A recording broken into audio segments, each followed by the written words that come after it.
Hello everyone, well it is back to the 70s today for this toy vacuum cleaner made in France. As you can see, we've got French wording on the box and what I assume is a very happy French little girl using her electric aspirateur. And on the other side we can see picture of it, although in fact you'll see when I open it, it is not this colour. It is a very 70s colour combination and it cost £9.99. So I'm assuming it's from the 70s, and I believe the brand is, I'm not sure how you pronounce it, Joustra probably, I don't know. Anyway, you can't buy this now, of course. This was an eBay find. So we have this hose, and compared to a lot of the modern toy vacuums, it's very strong. It's quite comparable actually to vacuum cleaners from the 70s. They were a lot better made than vacuum cleaners today. Right, are you ready for this? Because this is so very 70s. Look at that. Look at the colour scheme of that. Now it does have some damage. I think it is sold as new and unused. No, it's not too bad. I'd have to, yeah, look, now you can see it's got a dent because it's metal.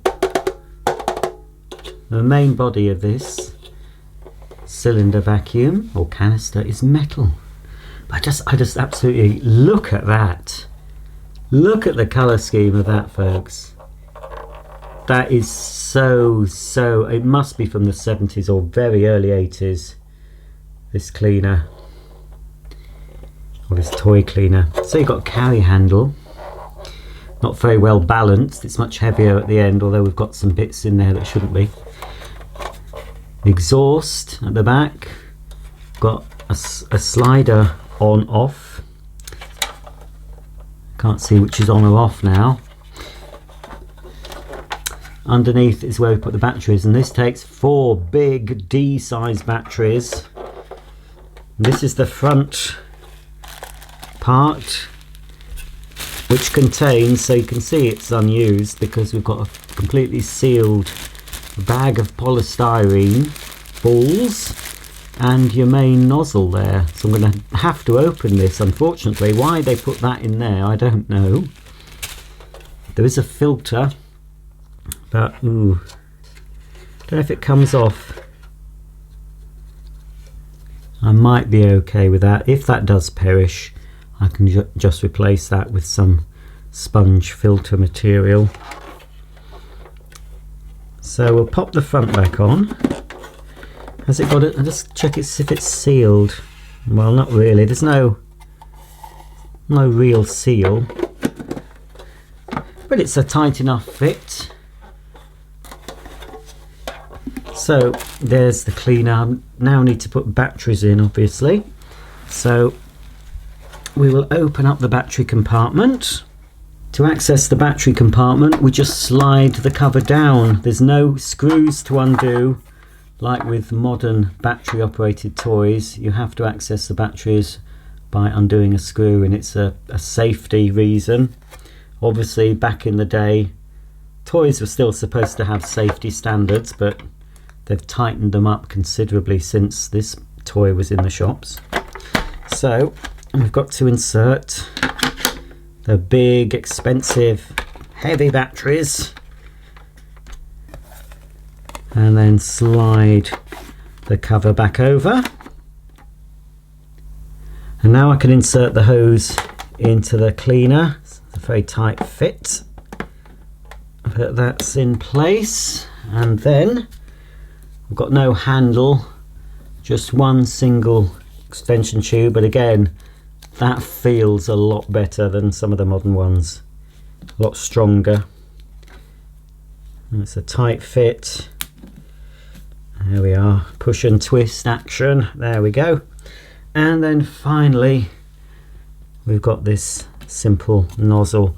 This, I think, would have been sort of from the era when I was young enough to have toy vacuum cleaners, because it's very familiar, this particular type of hose, even the nozzle, it does feel familiar to me.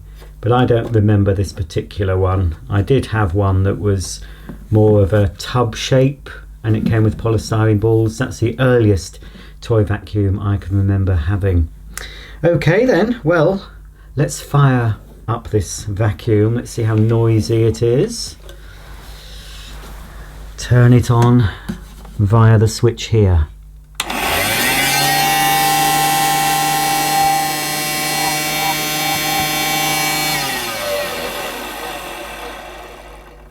Ooh, that is noisy. But it's rather good, isn't it? Because it's sort of fitting. You know, it sounds like a vintage machine, doesn't it? But there was actually, I could actually hear airflow, which you can't hear on most of these modern little toy vacuums. They're far too weak. But I think because this has got 4 big batteries, 4 D-sized batteries, and probably quite a largish motor, it's quite a weighty thing with the batteries in. It's certainly, I think, going to have more suction. Big capacity. It might block up though, of course, the way that this is set up. The polystyrene balls might just all gravitate towards this and block it if I try and pick up too many at once. So, I mean, I could easily empty all of this.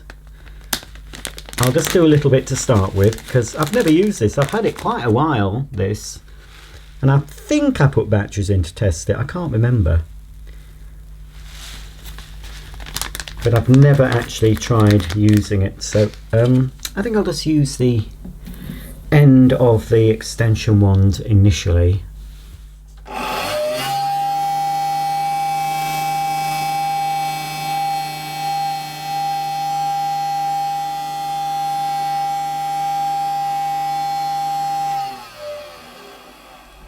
Wow, that's noisier than some mains powered vacuums you can buy now.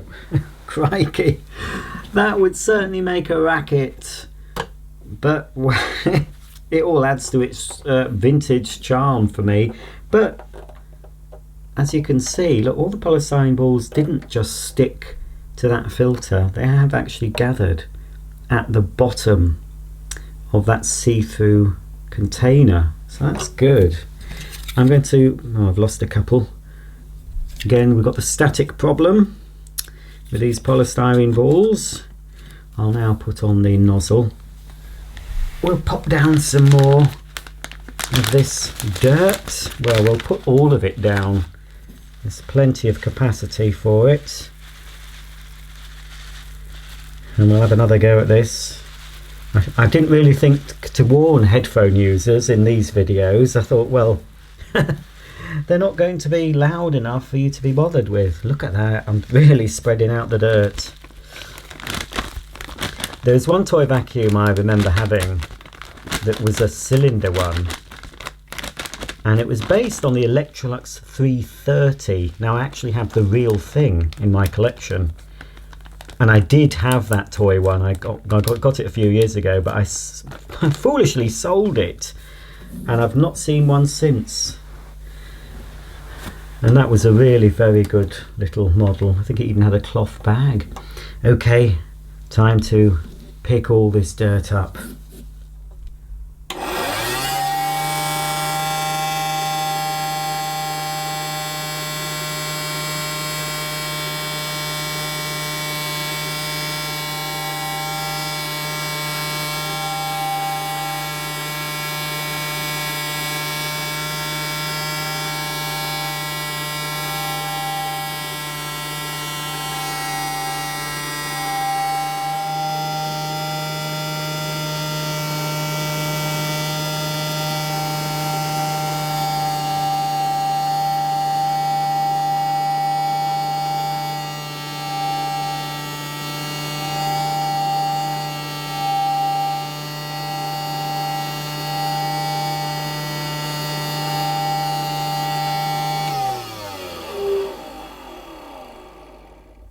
So there you go, pretty impressive performance.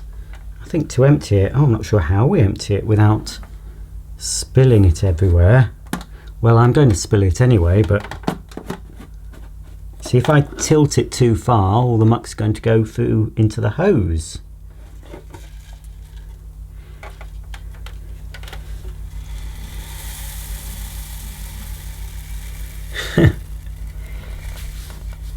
Always a bit stick, but at least it's much more open. It's easier to get the things out. It's an absolute huge capacity, probably the largest capacity toy vacuum I've shown so far.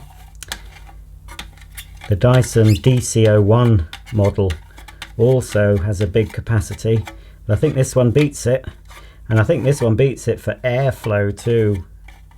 I could get my suction gauge out, I suppose. I'm not sure if it would register though, even on this machine. Oh, there we go. Let's see if I can tap out any more bits. All stuck. I think I'd have been quite happy to receive this as a child in the 70s.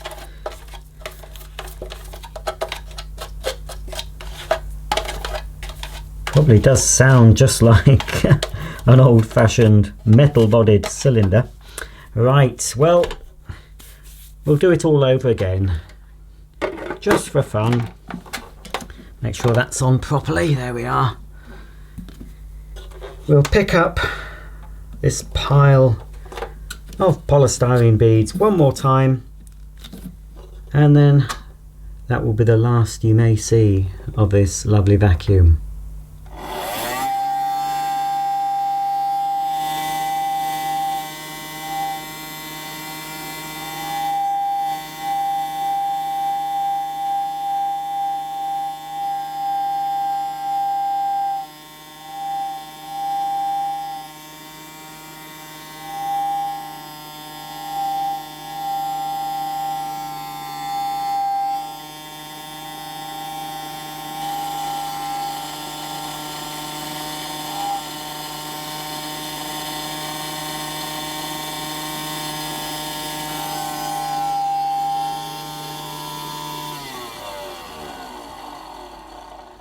Well, there you go. This Joustra vacuum cleaner picked everything up for the second time. I've just done a little bit of research on this company, and they're still going.